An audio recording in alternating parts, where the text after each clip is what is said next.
ਸਤਿ ਸ਼੍ਰੀ ਅਕਾਲ ਜੀ। ਬਹੁਤ ਟਾਈਮ ਤੋਂ ਬਾਅਦ YouTube ਤੇ ਆਇਆ ਕਿਉਂਕਿ ਕਾਫੀ ਬੱਚਿਆਂ ਦੀ ਇਨਕੁਆਇਰੀਜ਼ ਹੈ ਜਿਹੜੀ ਕਿ ਇੱਕ ਵੀਡੀਓਜ਼ ਤੇ ਜਾਂ ਇੱਕ ਕਾਲ ਸੈਂਟਰ ਪੂਰੀ ਨਹੀਂ ਕਰ ਸਕਦਾ। ਕਾਫੀ ਸਾਰੀ ਐਡਸ ਚੱਲ ਰਹੀ ਹੈ ਮਾਰਕੀਟ ਦੇ ਵਿੱਚ ਤੇ ਸਾਡੀ ਵੀ ਪਰਸਨਲੀ ਕਿ UK ਦਾ ਸਟੱਡੀ ਵੀਜ਼ਾ ਅਪਲਾਈ ਕਰੋ। So what is UK all about, that is the first thing. ठीक है, क्यों स्टूडेंट को एक UK के स्टडी वीज़ा के लिए अप्लाई करना चाहिए, ठीक है, क्या USPs रहेंगे and compare to other destinations why UK is becoming a prominent destination now. तो ये सारी बातें जो है इस वीडियो में शेयर करूँगा। तो सबसे पहली बात आती है कि कोविड के दौरान हमने देखा कि Canada was the major country जिसने उस टाइम पे बच्चों को प्रमोट किया कि आप ऑनलाइन स्टडीज़ भी करो। ठीक है, उसके बाद उन्होंने अप्रूवल इन प्रिंसिपल देना शुरू किया ताकि बच्चों को एक टेम्पररी वीज़ा मिल जाए पढ़ाई करने का, और जब तक कि प्रोसेसिंग डिलेज की वजह से उनकी स्टैंपिंग प्रॉपर होके नहीं आती। सो उसी दौरान UK ने देखा कि एक अपॉर्चुनिटी है। UK उसी टाइम उन्हीं दिनों में जो है यूरोपियन यूनियन से अलग हुआ था, तो एक स्किल शॉर्टेज जो है उसको फेस करनी पड़ी थी। क्योंकि देखो यूरोपियन यूनियन एक बिग कॉन्ग्लोमरेट थी कम कंट्रीज़ की, तो जिसमें ईस्टर्न यूरोप भी था, वेस्टर्न यूरोप भी था। अब ईस्टर्न यूरोप में बात करते हैं तो countries like Slovakia, Slovenia, Latvia, Lithuania, Romania, ये सारी कंट्रीज़ आती है, हंगेरी, पोर्टुगल, पोलैंड, तो जो रिच कंट्रीज़ में नहीं आती। ठीक है, ये कुछ कंट्रीज़ थी जो किसी टाइम पे सोवियत यूनियन का हिस्सा थी और उसके बाद यूरोपियन यूनियन में आ चुकी हैं। तो कंट्रीज़ की इकॉनमी कोई बहुत स्ट्रॉन्ग नहीं थी। और वेस्टर्न यूरोपियन की कंट्रीज़ की बात करें तो फ्रांस, जर्मनी, इटली, स्पेन, ये कंट्रीज़ आती थी, डेनमार्क, स्वीडन, जिनकी इकॉनमीज़ बहुत स्ट्रॉन्ग है, और UK।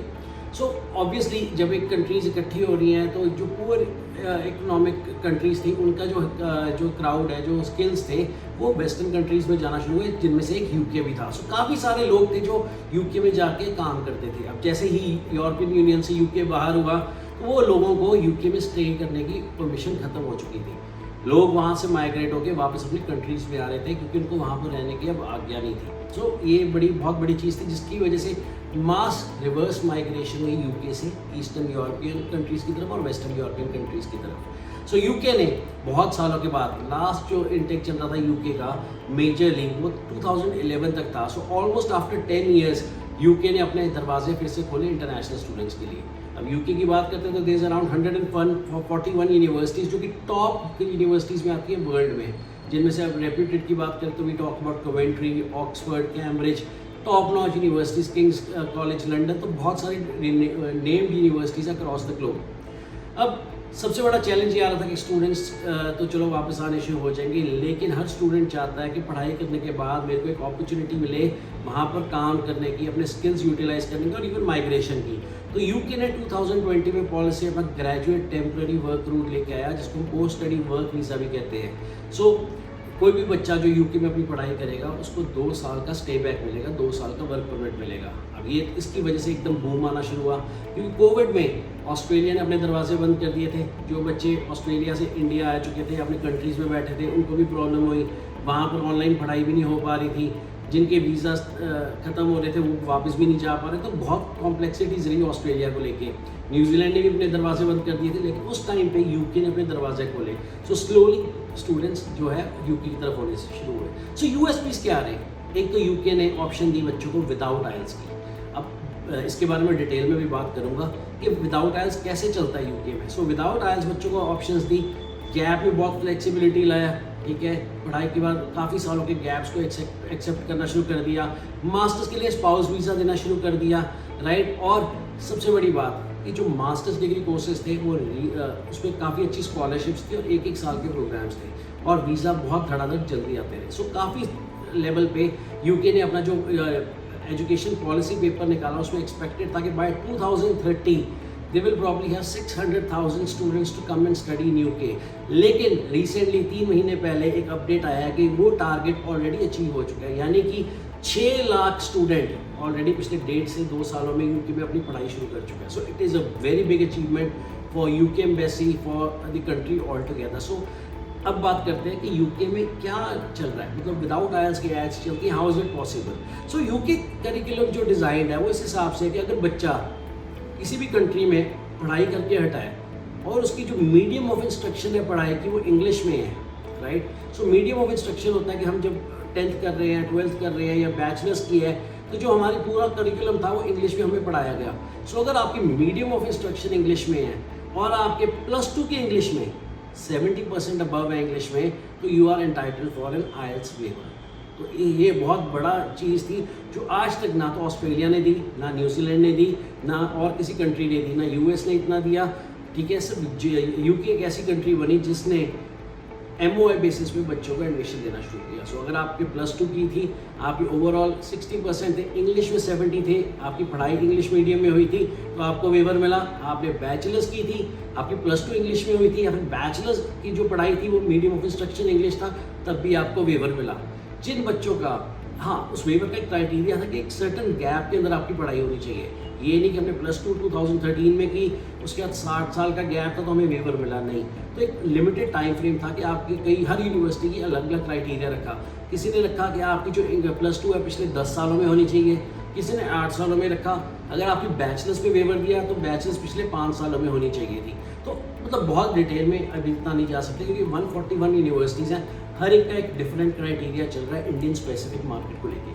सो मतलब कहने इन शॉर्ट ये कह सकते हैं कि बहुत सारी यूनिवर्सिटीज़ हैं जो आज भी इंटरनेशनल स्टूडेंट्स को इंडिया से हैं IELTS वेवर दे रहा है। खास करके हर बच्चा जो CBSE ICSE बोर्ड से पढ़ा है उसको तो वेवर 70% में मिल रहा है। कई यूनिवर्सिटीज़ ने चेंजेस लाया है कि अगर कोई बच्चा स्टेट बोर्ड से पढ़ रहा है, पंजाब बोर्ड है, हरियाणा बोर्ड है, तो उसको 80% इंग्लिश के मार्क्स में वेवर मिल रहा है। CBSE ICSE हर बच्चे को 70% मार्क्स में +2 में वेवर मिल रहा है IELTS का या PT का। अब आ जाती है बात कि प्रेफरेंस क्या रही है। अगर बच्चे को वेवर के लिए एलिजिबल नहीं है, should be go for IELTS, should be go for PT, should be go for TOEFL। सो देखो अलग अलग क्राइटेरिया है यूनिवर्सिटीज़ का। अगर जनरल यूनिवर्सिटीज़ की बात करें तो नॉर्मल कई सारी यूनिवर्सिटीज़ ऐसी हैं जो बैचलर्स और मास्टर्स कोर्सेज 6 ओवरऑल 5.5 ईच पे एडमिशन दे रही है। लेकिन कई ऐसी यूनिवर्सिटीज़ हैं जो टॉप रैंक यूनिवर्सिटी हैं, प्रीमियर यूनिवर्सिटीज़ हैं, वो UG बच्चों को 6 ओवरऑल 5.5 और PG 6.5 नो लेस देन 5.5 पे एडमिशन दे रही है। UK में एक चीज़ बहुत ज़रूरी है समझने वाली, सेट। ठीक है, UK एक अपनी मिनिमम इंग्लिश रिक्वायरमेंट पे चलता है। सो कई बच्चे जो हैं फाउंडेशन कोर्सेज के लिए जाना चाहते हैं, उनका एकेडमिक IELTS एक्सेप्टेड नहीं होता, एकेडमिक PT एक्सेप्टेड नहीं होता, उनको UK via IELTS या PT का एडमिशन लेके उसमें स्कोर लेके उसके बेसिस पे जा सकते हैं। सो ये काफ़ी सारी कॉम्प्लेक्सिटीज़ भी आती हैं UK के साथ, लेकिन हम जो इस सेशन में कवर कर रहे हैं वो USPs कवर कर रहे हैं। सो कोई भी बच्चा आज की डेट में UK पढ़ने जा रहा है, राइट, आप बिल्कुल आपको 2 साल का पोस्ट स्टडी वर्क परमिट है और उसके बाद आपके 2 ऑप्शंस रहती हैं। या तो आप पॉइंट बेस्ड माइग्रेशन के अंदर अपनी PR ले सकते हैं, या फिर अगर आप वहाँ की टॉप 25,000 कंपनीज में से किसी के पास काम करते हैं with minimum annual salary of 24,000 pounds, तो आपको जो वीज़ा है वो Tier 2 वर्क परमिट में कवर हो जाता है, जो कि 5 साल के लिए है। क्योंकि बच्चों के नॉर्मली क्वेश्चन आता है कि यार UK चले जाएंगे, वर्क परमिट के बाद सुनने को आया वहाँ PR नहीं है या एक्सटेंड नहीं हो सकता, तो क्या हो सकता है। सो कोई भी बच्चा जो वहाँ पढ़ाई करके हटा है उस वर्क परमिट के बाद उसके पास 3 ऑप्शंस रहेंगी। या तो वो दोबारा किसी कोर्स में एनरोल होकर अपना जो है स्टडी वीज़ा एक्सटेंड करा ले, या Tier 2 वर्क परमिट में कन्वर्ट कर ले, या फिर अपनी PR अप्लाई कर ले। सो ये 3 ऑप्शंस आगे बच्चों के लिए रहती है। मास्टर्स डिग्री के लिए जा रहे हो, आप अपने स्पाउस को बिल्कुल साथ लेके जा सकते हो, सेम डे फ्लाई कर सकते हो और बच्चे भी साथ जा सकते हैं। +2 वाले बच्चों के लिए ऑप्शंस रहती है फाउंडेशन लीडिंग टू बैचलर्स, जो कि 4 साल के कोर्स हैं, और अगर आप डायरेक्ट बैचलर्स के लिए एलिजिबल हो तो आपके 3 साल की बैचलर्स होती है बिजनेस मैनेजमेंट कंप्यूटर्स के लिए। हाँ, engineering courses are 4 year courses जो कि विद ऑनर्स भी आते हैं और विदाउट ऑनर्स भी आते हैं। मास्टर्स कोर्सेज जनरली 1 से 2 साल के बीच में होते हैं। अगर आपका कोर्स नॉर्मल मास्टर्स है तो 1 साल का है, अगर आप उसके साथ इंटर्नशिप लेना चाहते हो तो आपकी 1.5 से 2 साल का कोर्स ऑप्शंस मिल जाते हैं। सो UK का जो मेन इंटेक चल रहा है that is September intake. Duolingo भी कई यूनिवर्सिटीज एक्सेप्ट कर रही है, IELTS हर जगह एक्सेप्टेड है। PT वेरिएशन है, कोई यूनिवर्सिटी 55 नो लेस देन 51 ले रही है, कोई 52 नो लेस देन 51 ले रही है। मेजॉरिटी जो यूनिवर्सिटीज़ हैं वो 59, 60 नो लेस देन 51 पे ले रही है। सो बच्चों को हम यही गाइड करते हैं कि better look for an option with Duolingo और TOEFL और IELTS as compare to PT। Interviews कई यूनिवर्सिटीज़ में हो रही हैं, कईयों में नहीं हो रही। सो बहुत सारी ऑप्शंस है बच्चों को लेके। एम्बेसी की तरफ से स्ट्रिक्टनेस की गई थी सितंबर 2021 इंटेक के लिए। काफ़ी बच्चे की इंटरव्यूज़ हुई थी क्योंकि एकदम इन्फ्लक्स बहुत ज़्यादा आ चुका था, मार्केट में फ्रॉडुलेंट एक्टिविटीज़ भी बहुत हो रही थी। लेकिन आज की डेट में हाई कमीशन की तरफ से कोई इंटरव्यू नहीं हो रहा।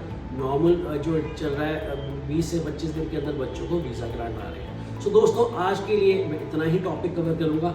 रेगुलर अपडेट्स आज से शुरू करूँगा यूट्यूब के लिए, UK स्टडी वीज़ा को लेके, कनाडा स्टडी वीज़ा को लेके, जो मेरे अपना पर्सनल एक्सपीरियंस है, पर्सनल एक्सपीरियंस 15,000 से भी ज़्यादा बच्चों को काउंसिल करके उनको एक ओवरसीज़ डेस्टिनेशंस में डालने का वो आपसे शेयर करता रहूँगा। कोशिश करूँगा कि इंस्टीट्यूशनल रिप्रेजेंटेटिव्स के भी वीडियोस डालूँ ताकि आपको प्रॉपर इन्फॉर्मेशन मिलती रहे। आप मेरे से पर्सनली मीट करना चाहते हैं या किसी भी आपको एक्सपर्ट एडवाइस की ज़रूरत है, आप विजिट कर सकते हैं नियरेस्ट OECC ब्रांच पे या कॉल कर सकते हैं हमारे को 7307770046 पे। तो until the next episode friends, stay safe, stay alive and be confident and be fruitful and positive in your approach.